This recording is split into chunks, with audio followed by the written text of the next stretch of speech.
Selamat datang kembali di kelas TI 2204 proses manufaktur.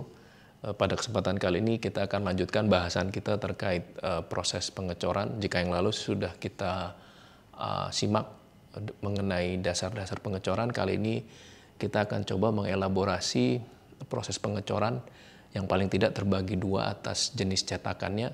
Pada kesempatan kali ini kita akan coba lihat seperti apa pengecoran cetakan pasir dan juga cetakan habis pakai lainnya. Untuk lebih lanjut kita perlu lagi mengingat keywordsnya bertambah ya.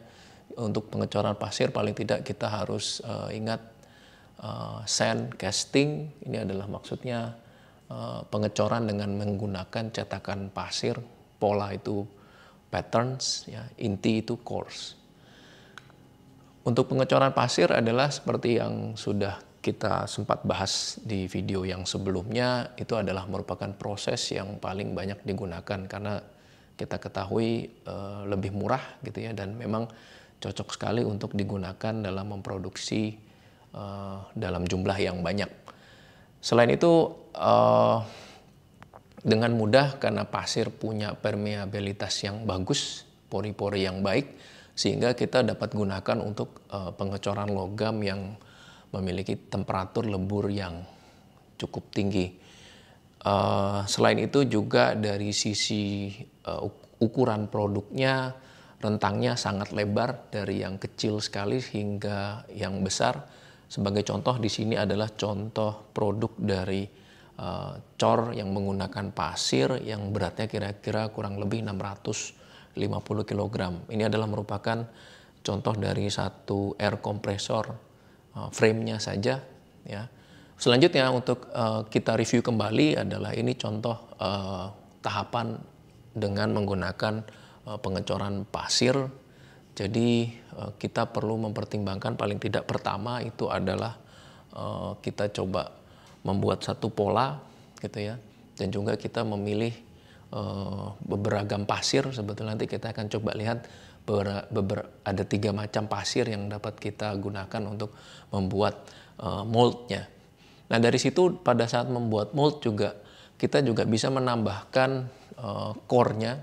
Jika kita membuat satu produk yang berongga yang kita tambahkan, lalu setelah itu di satu sisi paralel dengan itu kita juga menyiapkan raw material tadi ya, besi, cast iron untuk kita lebur juga kita siapkan sesuai dengan titik leleh ya, yang sudah ditambahkan 3 panas yang waktu itu kita bahas di video sebelumnya.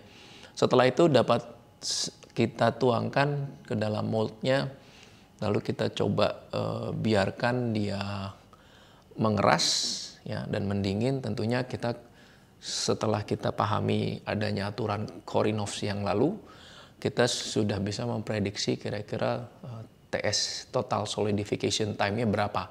Tentunya ini juga dengan mempertimbangkan konstanta dari mold yang kita buat di sini. Setelah itu untuk mengeluarkannya kita bisa bongkar pasirnya, lalu kita bersihkan produknya sehingga kita nanti dapatkan di sini adalah produk jadinya yang bisa kita lanjutkan untuk proses lanjutan. Untuk pola ini pada umumnya kita buat lebih besar memang dari ukuran produknya karena satu mengkompensasi penyusutan, lalu juga mengkompensasi adanya proses pemesinan lanjutan.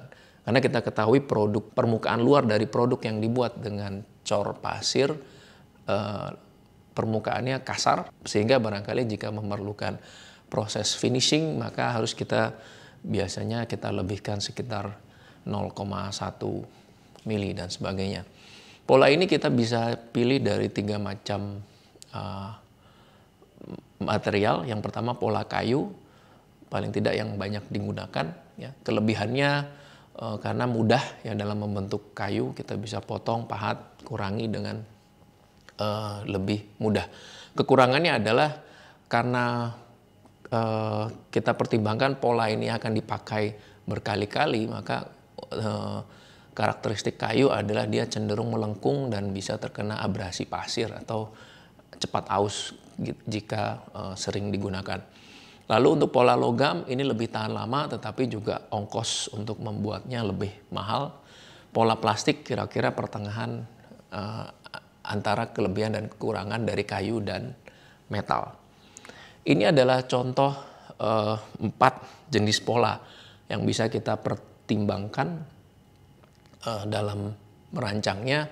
Apakah kita memerlukan yang pertama yang bentuknya solid, ya ini mudah dibuat, tetapi nantinya sulit dalam membuat moldnya karena kita sebetulnya tidak tahu nanti kira-kira letak pertengahannya di mana antara cope and drag-nya, bagian atas dan bagian bawahnya. Selain itu juga kita juga agak membingungkan nantinya letak dari letak dari sprue-nya dan sebagainya. Ini cocok sekali kita gunakan untuk volume produksi yang rendah. Lalu yang kedua, akan lebih mudah nantinya jika yang solid tadi bisa kita belah dua gitu ya, sehingga itu akan menandakan parting lainnya. Dengan mudah kita akan bisa membuat dua bagian cope and drag-nya untuk dipisahkan. Ini kurang lebih cocok untuk volume produksi yang sedang. Untuk berikutnya kita juga bisa memanfaatkan match plate ya, jika kita tetap ingin menggunakan yang solid tetapi kita tambahkan plate tadi agar dalam satu plat ya, intinya kita tidak perlu punya dua bagian yang terpisah, kita tetap punya satu bagian dengan tetap bisa memiliki referensi terhadap parting lainnya. Ini cocok sekali untuk produksi tinggi karena nantinya bisa kita bayangkan pada saat mencetaknya, baik dengan khususnya dengan pasir, ini akan lebih mudah mendapatkan referensi seberapa tinggi atau seberapa rendah dari pasir yang harus dimampatkan. Lalu yang keempat adalah contoh yang plat tadi kita belah dua gitu ya. Artinya ini sebetulnya melengkapi yang fungsi B.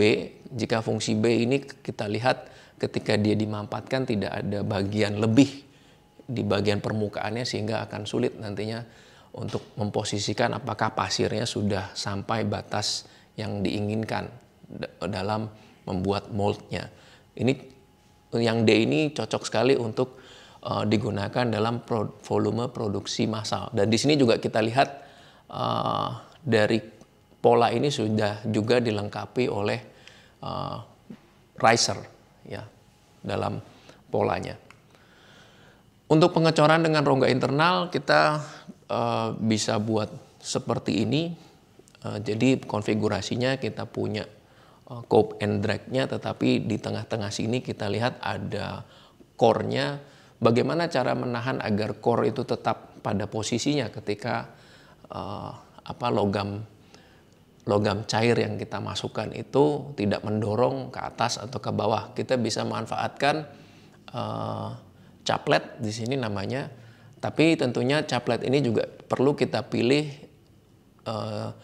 material yang titik leburnya lebih tinggi dari logam lebur. Artinya nanti perlahan caplet ini sebetulnya akan menyatu dengan material cornya sehingga seperti seakan-akan menghilang. Ini contoh mold untuk produk cor berongga yang ada di sebelah kanan sini. Berikutnya mengenai pasir ya. Tadi kita sudah punya pola, sekarang kita pertimbangkan pasirnya. Pasir ini biasanya digunakan ada silika atau senyawanya adalah SiO2 atau campuran silika dengan material lainnya. Ini juga harus kita pilih tahan terhadap temperatur tinggi. Artinya kita tidak mau juga nanti cetakan pasir tersebut ikut melebur ke dalam logamnya.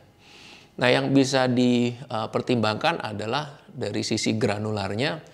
Untuk granular yang kecil, ini nantinya akan menghasilkan permukaan cor yang lebih halus, ya. Tetapi granular yang besar akan justru lebih punya permeabilitas yang baik, khususnya nanti pada saat mengkompensasi tekanan dari logam cair tersebut. Selain itu juga jika nantinya granularnya berbentuk tidak beraturan, ini maka cenderung akan interlocking justru lebih kuat gitu ya, tetapi nantinya juga yang bentuknya lebih seragam atau membulat ini akan justru lebih punya permeabilitas yang tinggi, walaupun dari sisi interlockingnya tidak begitu baik. Setelah pasir, tidak hanya pasir saja sebetulnya yang juga harus kita pertimbangkan adalah perekatnya sebetulnya. Paling sederhana adalah air, dan yang bisa kita temukan dengan mudah adalah tanah liat. Ya. Atau bisa kita gunakan perekat yang lainnya. Contoh dari pasir yang granular tidak beraturan itu juga bisa kita pertimbangkan agar nantinya tidak terlalu juga banyak perekat yang digunakan. Komposisinya pada umumnya adalah 90% pasir, 3% air, dan 7%-nya tanah liat. Sederhananya dengan ini kita sudah bisa membuat satu mold dengan pola yang kita sudah siapkan.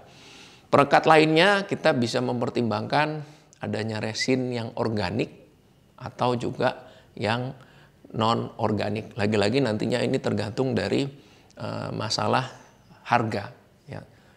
Dari sisi ekonomisnya apakah lebih murah jika kita menyiapkan tanah liat atau resin yang mungkin nantinya memang harus kita beli dan seterusnya.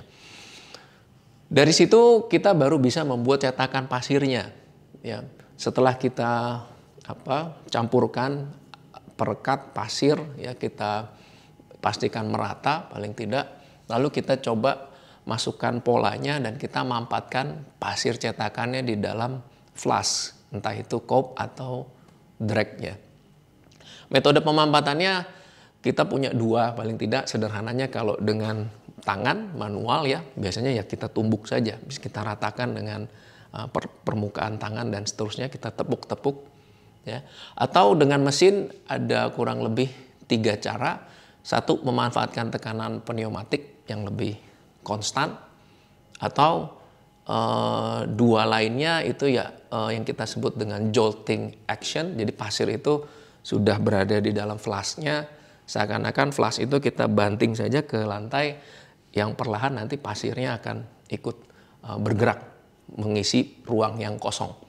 Lalu yang terakhir adalah slinging action. Ini kurang lebih sama dengan hand ramming, tetapi yang manual itu kan pakai tangan, yang di mesin ini pakai semacam penumbuk yang bergerak naik turun konstan gitu ya, untuk memampatkan pasir tersebut. Setelah kita punya cetakan, nantinya juga seberapa baik kita bisa pertimbangkan dari 5 aspek berikut, yaitu strength, ketahanan dari bentuk dan erosi. Nantinya kan logam cair itu juga punya kecepatan ya, dan punya kemampuan untuk menggerus ya, karena lagi-lagi sifat cairan adalah kurang lebih sederhananya menekan ke segala arah.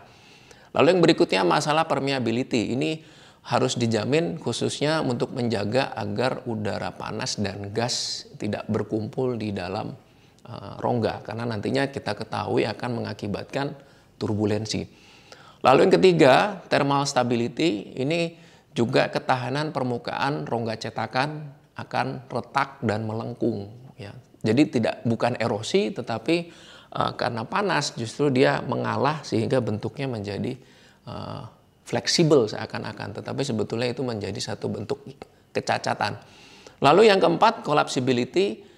Nantinya setelah jadi, kita harus ingat bahwa cetakan itu akan dibongkar untuk mengambil produknya. Jadi kemudahan ini juga perlu dipertimbangkan. Yang terakhir adalah reusability. Pasirnya ini juga kita pertimbangkan bisa digunakan kembali. Jadi tidak semerta-merta setelah kita aduk dengan perekat lalu hanya untuk sekali pakai. Maka itu akan menjadi satu pemborosan. Nah, dari sisi jenis pasirnya kita paling tidak punya 3 jenis ya. Yang paling sederhana adalah yang kita sebut sebagai green sand.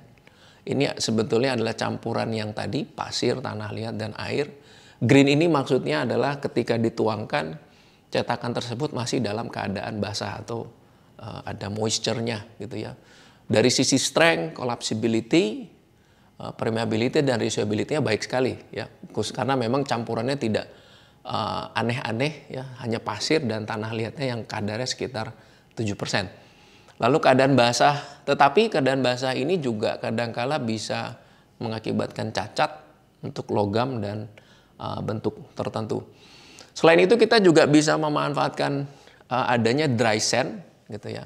Ini menggunakan perekat organik, tetapi kalau misalkan ini dituangkan dalam keadaan basah, yang dry sand ini harus dipanaskan dulu.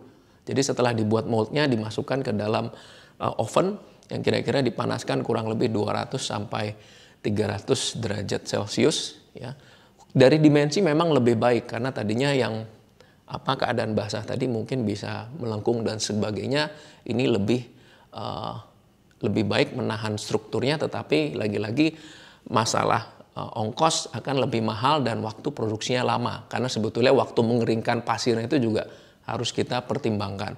Ini cocok untuk produk yang ukuran menengah kurang lebih. Lalu yang terakhir adalah yang kita sebut sebagai skin dried. Ini kalau tadi dry sand dikeringkan seluruhnya, tetapi skin dried ini dari yang green sand tadi seakan-akan seperti permukaannya saja yang kita keringkan dengan disebutnya di sini torch atau heating lamp saja, sehingga hanya kulitnya saja yang sebetulnya mengeras ya. Ini adalah 3 jenis pasir yang kita bisa gunakan.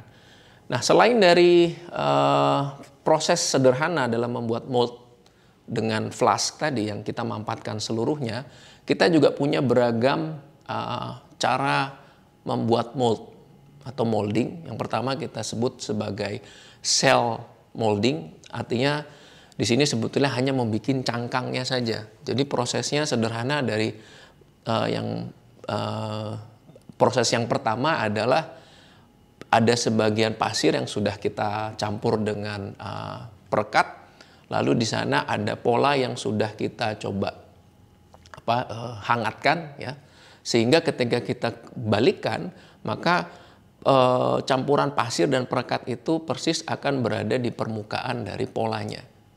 Lalu setelah kita kembalikan lagi ke posisinya, ada sebagian pasir dan perekat yang masih menempel. Setelah itu kita akan coba masukkan bagian pola ini ke dalam oven, kita tahan sampai sekian lama, panaskan, sehingga nanti kita bisa dapatkan posisi yang kelima ini, shell itu akan persis mengeras mengikuti polanya. Setelah itu kita buka, lalu pola ini sebetulnya yang kita buat dan mampatkan dengan pasir di dalam satu flask. Nah, ini contoh adalah membentuk shellnya. Jadi kita tidak persis membentuk polanya dengan polanya, tetapi kita memanfaatkan shell-nya saja. Karena asumsinya dengan begini shell-nya permukaannya akan menjadi lebih baik. Ini adalah contoh produknya. Setelah itu kita juga punya vacuum molding. Sama seperti tadi kita buat patternnya dengan sedikit lubang udara di sana. Lalu lubang pattern tadi dilapisi oleh dilaminasi dengan plastik. Lalu coba dimampatkan dan ditarik udaranya dari bawah sehingga nantinya di sana akan terbentuk pasir yang sudah dicampur dengan perekat, persis akan membentuk pola seperti pada gambar. Setelah itu baru kita coba tuangkan pasirnya sama seperti yang tadi ya. Lalu selain itu juga kita punya yang kita sebut dengan expanded polystyrene casting.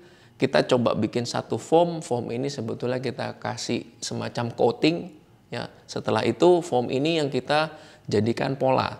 Saat kita tuangkan maka kira-kira foam itu akan menguap, hilang. Yang akan mengisi itu persis hanya logam cairnya.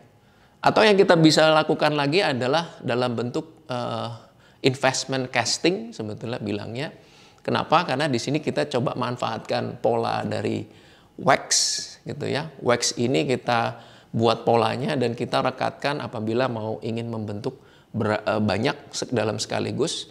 Setelah itu kita coba campurkan dengan cairan agar dia bisa merekat dan kita coba masukkan tempelkan dengan campuran pasir dan perekatnya. Setelah itu kita coba panaskan, maka persis wax tadi akan luruh keluar sehingga kita bisa dapatkan pola yang di dalamnya yang nanti akan kita tuangkan dengan logam cair. Setelah itu dengan mudah campuran pasir dan perekat ini mudah diluruhkan nantinya dengan proses pembersihan dan seterusnya. Ini akan sangat mudah untuk membuat pola yang sama dalam satu kali buat. Ya, contoh di sini satu pola bisa kita buat langsung untuk 4 buah dalam satu sprue yang sama. Demikian pembahasan terkait pengecoran expandable. Terima kasih.